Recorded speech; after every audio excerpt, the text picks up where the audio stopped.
कैलास राणा शिवचंद्रमौळी, फणींद्र माथा मुकुटी झळाळे, कारुण्य सिंधू भवदुःखहारी, तुझ वीण शंभो मज कोण तारे.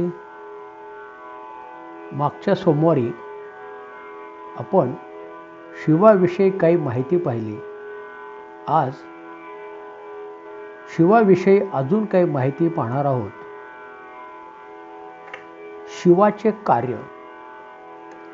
उत्पत्ती, स्थिती, लय या तिन्ही प्रकारचे कार्य पाहणे. माझ्या माहितीनुसार शिव पार्वती यांना विश्वाचे आई वडील म्हणतात.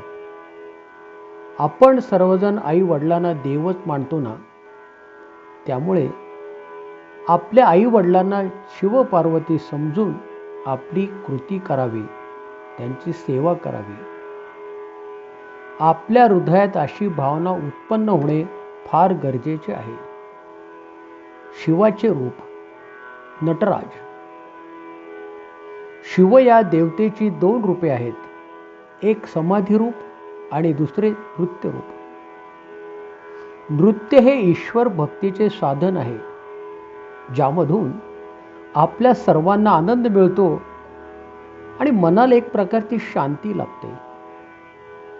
शिवाचे समाधी रूप हे निर्गुण आहे, तर दुसरे नृत्य रूप हे सगुण आहे.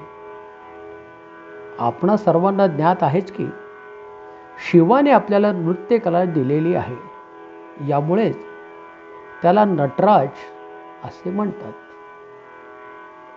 नृत्य करण्याने आपल्याला देवतांची शक्ती प्राप्त होते आणि नृत्य पाहणाऱ्याला, समोर बसलेल्या माणसाला त्याला आनंद मिळतो. नृत्य हे आनंद देणारे असले तरी आजकाल विदेशातील नृत्याप्रमाणे आपल्याकडेही बिभत्स नृत्य प्रकार दिसतात. पॉप, रिमिक्स सारखी गाणी. अशा प्रकारचे नृत्य करणे हा नटेश्वराचाच म्हणजे शिवाचा अपमान आहे, असे वाटत नाही का? अशा प्रकारची नृत्य न करणे हीच खरी शिवाची भक्ती आहे. आणि असेच जीवनात वागत राहिलो तर नक्की शिवाची कृपा आपल्याला प्राप्त होईल. मूर्तिविज्ञान. 1. डमरू.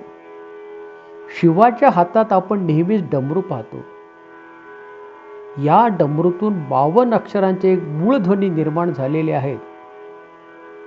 या डमरूच्या नादातूनच सर्व विश्वाची उत्पत्ती झालेली आहे. 2. त्रिशूल.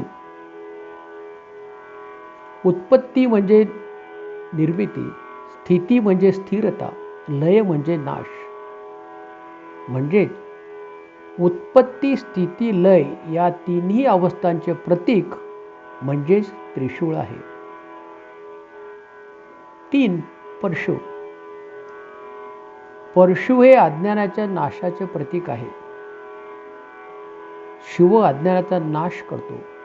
अज्ञान दूर झाले तरच आनंदाचे दार आपल्याला उघडले जाते.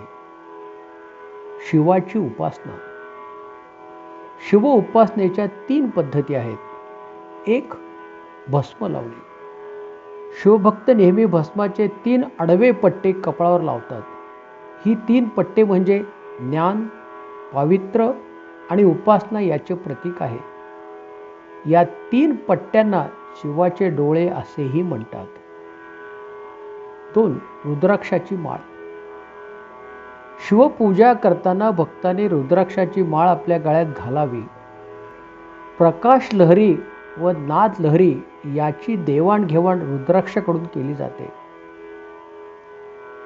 प्रकाश लहरी या देवांच्या असून प्रकाश लहरीचे मानवाच्या नाद लहरीत, तर नाद लहरीचे जी मानवाची आहे प्रकाश लहरीत रूपांतर होते. या रूपांतर रुद्राक्षाच्या माध्यमातून केले जाते. रुद्राक्ष हा शब्द रु अधिक अक्ष या 2 शब्दापासून निर्माण झालेला आहे. 3. त्रिदल बेल. शिवाला नेहमी त्रिदल बेल वाहतात. त्रिदल हे सत्व, तम, रज असे 3 गुण आहेत. बालपण, तारुण्य, वृद्धावस्था या पलीकडे जाताना आपण आनंदाचा आत्मा आहोत याची जाणीव व्हावी यासाठी हे त्रिदल शिवाला वाहतात. शिवाची पूजा कशी करावी? 1. शिवाला बिल्वपत्र वाहावे. शिवपिंडीवर बिल्वपत्र वाहताना त्याचा देठ आपल्याकडे येईल असे पाहून ते वाहावे. या बेलामुळे शिवाची निर्माण झालेली शक्तीचा लाभ बेल वाहणाऱ्याला होतो. फुले. शिवाला निशिगंध, जाई जुई, मोगरी ही फुले नेहमीच 10च्या पटीत वाहावी. उदबत्ती. उदबत्ती ओवाळताना ती 2 संख्येची असावी. केवडा, चमेली, हिना हा गंध असलेली उदबत्ती वापरावी. अत्तर.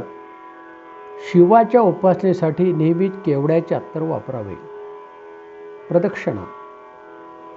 शिवपिंडीला अर्धवर्तुळाकार प्रदक्षिणा घालावी. मागच्या आणि या सोमवारी आपण शिवाविषयी माहिती पाहिली. मला आशा आहे आपल्याला ही माहिती आवडली असेल. या पवित्र श्रावण महिन्यात सर्वांकडून भगवान शिवाची उपासना आराधना घडेल या अपेक्षेने आज इथेच थांबूया. परत भेटूया 3ऱ्या सोमवारी. उदार मेरूपती शैलजेचा श्री विश्वनाथ म्हणती सुरांचा. दयानिधी तो गजचर्मधारी तुझवीण शंभो मज कोण तारी. ओम नमः शिवाय. ओम नमः शिवाय. ओम नमः शिवाय. ओम नमः शिवाय. आपल्याला हा व्हिडिओ आवडल्यास लाईक व सबस्क्राईब करा.